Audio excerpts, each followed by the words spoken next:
barbecues and or community fireworks shows may be out this 4th of July, but Dr. Abby Olulade from Sharp Steely Medical Group says we can still celebrate safely. She joins us now live. How you doing, Dr. Abby? Nice to see you.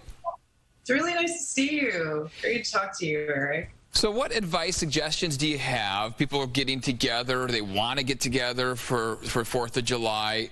Is there a safe way where we could still potentially have like a barbecue, but do that in a safe way? Yes, and I think that you have to always just keep in mind the 3 W's, as I always try to say to make it hopefully simple. Wear a mask, watch your distance, and wash your hands. And so you have to realize also these situations like barbecues and parties are situations that have been found to be possible clusters because when people are drinking, they're out celebrating, those things can break down in terms of the measures that we need to take. So if you can do that safely, then you can go ahead and have fun. What about traveling over the 4th of July? Any advice, suggestions on where or what rules we should be following when we're traveling? So it is those same things, but I think in terms of travel, it's a little bit more tricky because traveling certainly, does increase your risk of getting coronavirus, especially if you're going somewhere that has ongoing spread, as we are seeing in several other states. And of course, if you also, when you come back, you have to realize that if you live with someone who's considered to be potentially vulnerable to the effects of this, then there is a risk of getting them putting them at risk of coronavirus also. And the CDC has actually now added new categories of people that are high risk for severe illness from coronavirus, and it's always important to pay attention to those. So for example, pregnant women are now considered to be higher risk if they do get this infection, people that have sickle cell. So as we learn more and more about this, what we know is it just continues to change. So you do have to remember that.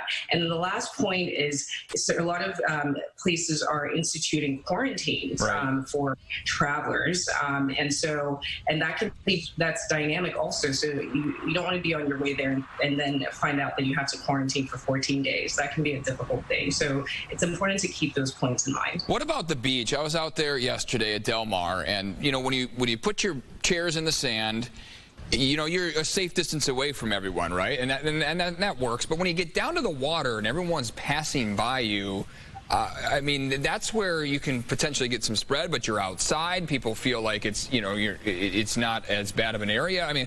What are your thoughts about the beaches and how we should be acting?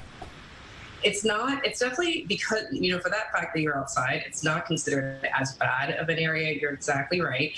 It's, again, continue to keep in mind that you should keep that distance when you can. And if you can't, definitely wear a mask. I get a lot of questions about whether or not it spreads in the water. Right. And there's no of that. So, we're not saying it's sort of unreasonable to ask everyone to stay inside, huddled in until we get a vaccine. That's not what we're saying. Being outside, exercising is good, but we have to do it safely so that we can keep our communities safe. We can keep businesses open. So I hope everybody remembers that.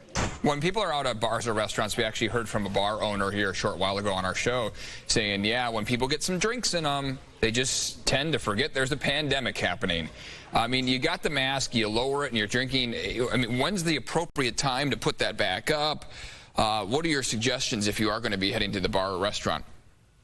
Honestly, as soon as you can, because people tend to, for example, shout in bars, and so we know that does spread infection. Again, as you said, when your inhibitions are lowered, you forget those things of social distancing. So as soon as you can, definitely put your mask back on. Dr. Abby, always appreciate your advice and suggestions here on the show.